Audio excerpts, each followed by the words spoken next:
Bonjour, on se retrouve pour le module numéro 2, commencer avec les cartes. On va voir ensemble les bases, les choses importantes à savoir pour ce module que vous devez savoir pour commencer. De toute façon, il faut bien commencer par quelque chose. On vient de passer à un module qui était très important, où on parlait justement de la protection, donc continuer de bien se protéger soi-même. Ça, c'est vraiment la base, de le faire à chaque fois que vous allez tirer les cartes pour justement garder votre énergie pour vous. Et non pas trop la dépenser, parce qu'après, pour se recharger, c'est compliqué. On va pouvoir commencer avec les cartes. Moi, j'en ai beaucoup. Là, j'ai l'oracle G que vous connaissez, je pense, que j'utilise souvent pendant mes lives parce que c'est l'un de mes petits préférés, je l'avoue. Pour dater, je le trouve super. Mais je vais en avoir énormément, pas forcément par collection, mais parce que j'adore les cartes et que du coup, j'ai fait beaucoup de folie et que je m'en suis acheté énormément. Moi, j'ai acheté des petites pochettes. Pas très cher, je ne dirai pas où, si vous voulez savoir, vous me demanderez. J'ai acheté des petites pochettes comme ça, voilà, en velours, pour les protéger, et puis avec des codes de couleurs. Vous voyez, j'en ai beaucoup. Donc dans celui-là, on va retrouver ce que je vais sortir tout de suite d'ailleurs, parce qu'on va en parler. Le tarot de Marseille doré, qui est juste là, voilà. Donc celui que je me suis acheté il y a maintenant 10 ans, en 2010, c'est celui que je me suis acheté. Fin 2009, début 2010. Voilà, et l'oracle G qui est juste ici. Donc vous voyez, ils ont toutes des petites pochettes. J'en ai pas mal. Je vais vous les montrer, juste mes pochettes, parce qu'il y a bien des cartes dedans. Vous voyez, j'ai des petits codes couleurs, comme ça, noir. Hop, un autre noir, mais avec ça. Je vais avoir un bleu, un violet, un rose. Hop là, je continue. Un vert, un autre noir mais avec un autre dessin.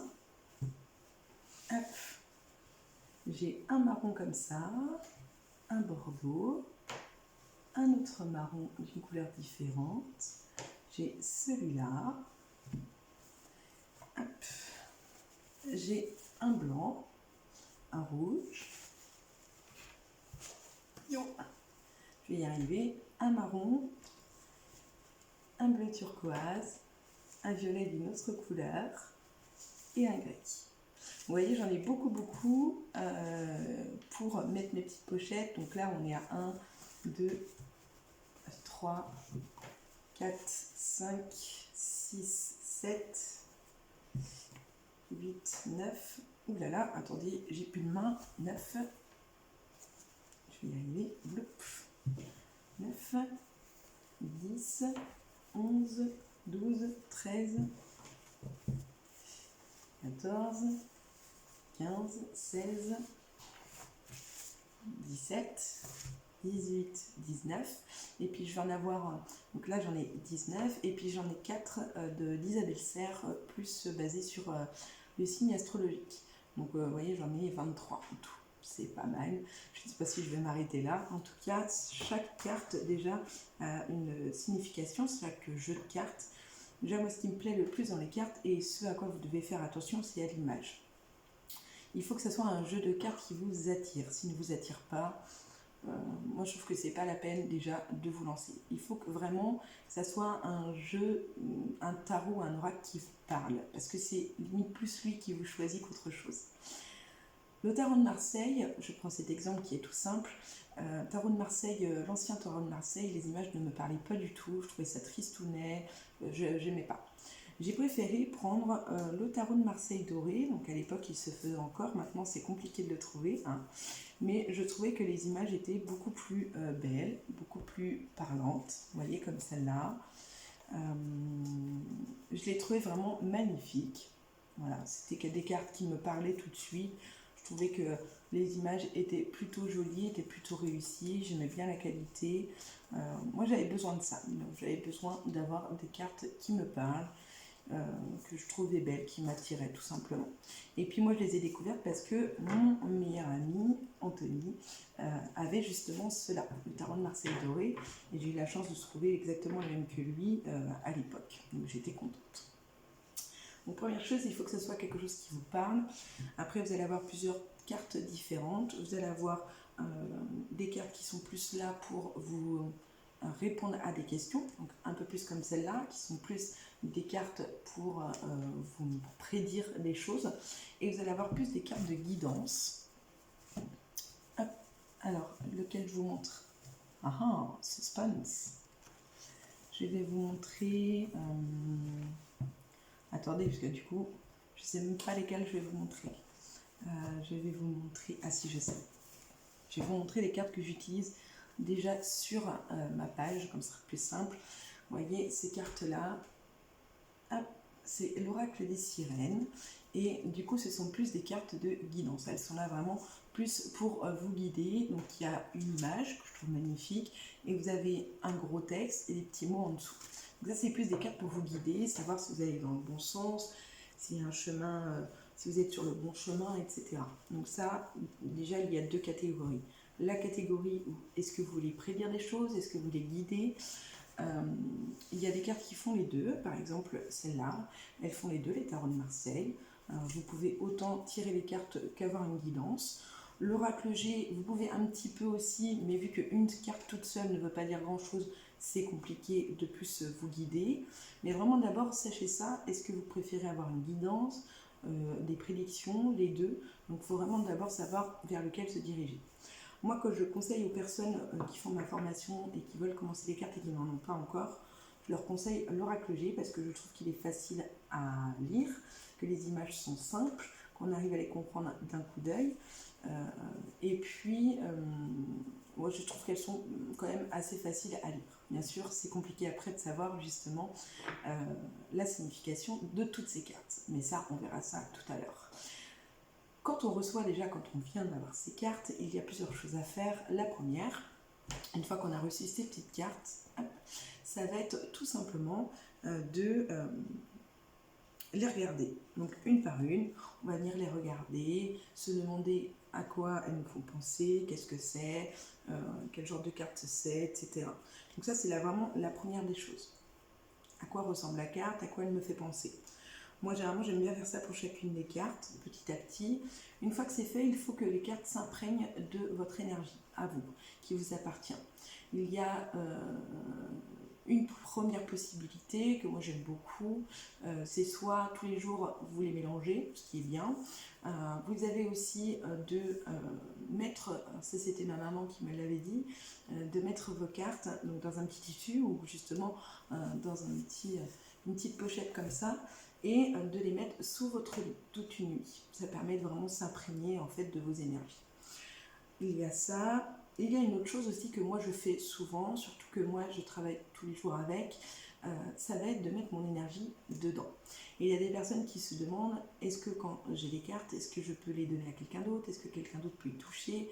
Est-ce que quelqu'un d'autre peut les mélanger à ma place? Pour moi, oui.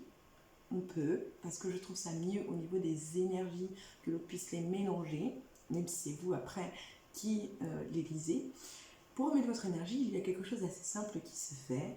Il faut tenir ses cartes dans sa main, comme ceci, taper avec le poing 3 fois dessus, et ensuite, je souffle 3 fois dessus. Pour moi, ça remet l'énergie dessus. C'est bien de le faire aussi quand ça fait longtemps que vous ne l'avez pas utilisé. Ça remet votre énergie automatiquement dessus. Moi, c'est ce que j'aime bien faire. Donc ça, c'est des choses qui sont importantes quand vous venez de recevoir vos cartes. C'est vraiment de faire les choses dans le bon sens. Ça, c'était pour la première chose. La deuxième chose, quand on reçoit ces cartes, qu'on s'est imprégné, etc., il faut savoir déjà qu'on ne peut pas réussir à tout comprendre dès le début. Il ne faut pas se décourager. Au contraire, il faut s'accrocher. Vous voyez, moi j'ai mis 9 ans toute seule dans mon coin pour y arriver. Le but c'est que moi je puisse vous donner un coup de pouce, bien évidemment, avec cette formation et que je vous apprenne plein de choses. Mais il n'y a pas de secret sans exercice. Ça ne marchera pas, bien évidemment. Donc la persévérance, c'est un mot qui est important. Et l'intuition, bien évidemment. Une autre chose que je veux vous préciser, c'est qu'une carte toute seule, comme je vous ai dit tout à l'heure, ne signifie rien. Il faut qu'elle soit accompagnée d'une autre carte. Sinon, elle ne veut absolument rien dire. Pour cela, pour s'entraîner, je vous propose de faire la coupe. Qu'est-ce que la coupe? La coupe, c'est deux cartes ensemble. Moi, j'aime beaucoup faire la coupe du jour, tout simplement en mélangeant. Il faut juste mélanger les cartes. Hop. on mélange les cartes. Si vous voulez savoir quelque chose vous concernant, moi je vous conseille dans votre tête de faire comme si vous posiez la question pour quelqu'un d'autre. Parce que sinon, ça peut, surtout au départ, vous allez peut-être avoir envie de voir des choses parce que vous avez envie de les voir et non parce qu'elles sortent vraiment. Du coup, par exemple, moi je vais demander, donc, on va faire la coupe des 24 heures ou 48 heures. Cette coupe, elle vous permet de savoir si vous arrivez à dater un petit peu dans le temps et à comprendre deux cartes ensemble, à les associer pour pouvoir ensuite vérifier dans le temps si ça s'est avéré vrai. Donc pour cela, on mélange les cartes et je vais me dire par exemple, que va-t-il arriver dans les 24 prochaines heures de Jane David, née le 16 août 1988. Je mélange, donc vous n'avez pas besoin de poser 36 fois, vous leur demandez qu'une fois. Elles ne sont pas sourdes, même si elles n'ont pas d'oreille. On demande qu'une seule fois, vous pouvez le faire dans votre tête aussi, hein, vous n'êtes pas obligé de les revoir. Vous mélangez, vous vous arrêtez quand vous voulez, c'est vous qui choisissez. Une fois que c'est fait, vous posez. Vous avez posé les cartes, là vous n'avez pas choisi. On va faire ce qui s'appelle la coupe. Donc vous prenez à n'importe quel endroit, vous coupez, et vous allez juste retourner le premier paquet et le deuxième. Hop. Et voyez, je me retrouve avec ma coupe pour les 24 prochaines heures. Vous voyez ma coupe, hop, elle est comme ceci. Donc il y a ici le doute, la peine, la tristesse, on ne sait pas trop, qui se stoppe. La fin du cycle, qui se stoppe, quelque chose qui s'arrête, qui ne continue pas, donc quelque chose de positif. Hein. Tout n'est pas toujours négatif, pas de panique à bord. Et là, cette coupe, justement, lorsque vous avez deux cartes, comme je dis toujours, une carte égale un mot. En fait, lire les cartes, c'est comme réciter une phrase, lire une phrase ou autre. Pour faire une phrase, pour lire une phrase, il faut des mots côte à côte. Et pour la coupe, c'est exactement la même chose. Pour lire les cartes, c'est pareil. Déjà, les cartes, elles se lisent toujours de gauche à droite. Tout le temps, comme une phrase, exactement la même chose. Comme vous avez vu, moi j'ai tiré mes cartes comme ça. Donc ma première, c'est celle-là, ma deuxième, c'est ici. J'ai deux mots. Ici, j'ai cette carte-là, donc le doute, la tristesse, la peine, d'accord. Et ici, j'ai la fin d'un cycle, quelque chose qui s'arrête, qui se stoppe.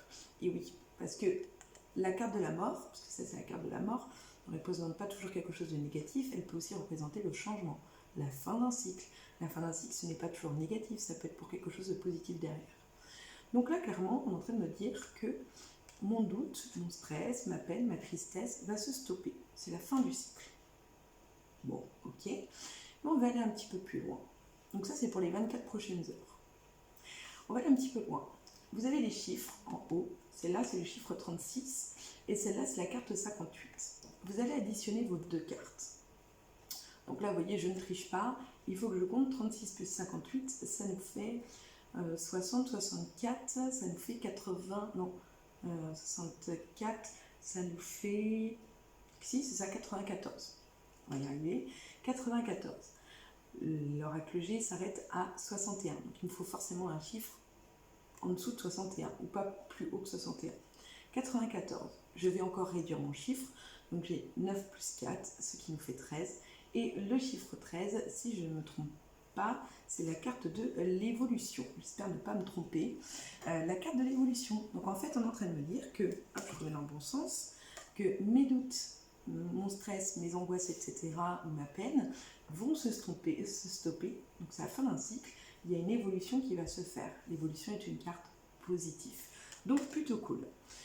Je vais noter dans mon petit cahier et puis je vais regarder à quel moment ça va s'opérer, quand est-ce que ça va se passer, quand est-ce que ça va se faire. Comme ça, ça vous permet justement de pouvoir voir déjà si les choses se réalisent, en combien de temps elles se réalisent, est-ce que vous avez réussi à bien associer les cartes, est-ce que finalement les deux cartes que vous aviez associées, parce que le plus important c'est de bien noter les noms des cartes, la date à laquelle vous faites le tirage, de noter les deux noms des cartes, plus par exemple, moi j'aurais mis la 36 plus la 58, ça fait la 13, donc l'évolution. Je marque ma petite prédiction en dessous et je regarde en combien de temps ça se réalise et si j'avais raison ou non. C'est très important au départ de faire ça parce que déjà ça va vous donner confiance en vous. Le fait de n'avoir que deux cartes à lire, c'est plutôt quelque chose de cool et de positif parce que finalement il n'y a que deux cartes. C'est beaucoup moins complexe qu'un tirage général où il peut y en avoir 21. et ça vous permet petit à petit de prendre confiance en vous et de réussir à avancer tout simplement. Ça, ce sont des choses que vous pouvez faire tous les jours. Tous les jours, vous prenez vos petites cartes, vous prenez votre petit cahier, vous notez vos prédictions, donc au fur et à mesure, pour réussir justement à pouvoir dater, réussir à avancer, comprendre si vous avez bien réussi à associer les cartes entre elles. Si ce n'est pas le cas, à réussir à comprendre le sens des cartes finalement qu'elles avaient. Donc ça, c'est vraiment quelque chose, un petit exercice à faire au quotidien, et ça va vous permettre d'avancer de ce côté-là. Avec le tarot de Marseille, vous pouvez également le faire. Donc, même principe, je tape, je souffle et je pose la même question. Que va-t-il arriver à Jane Daly dans les 24 prochaines heures? Que va-t-il arriver à Jane Daly, née le 16 août 1988, dans les 24 prochaines heures? Donc, je mélange.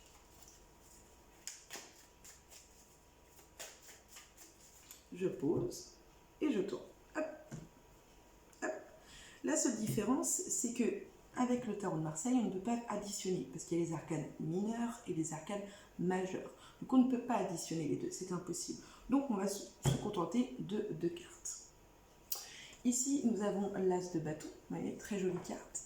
Hop là, l'as de bâton représente quelque chose de renouveau, donc quelque chose de positif. Ça peut représenter une naissance, la grossesse, un projet qui se réalise. Donc c'est plutôt une carte assez cool.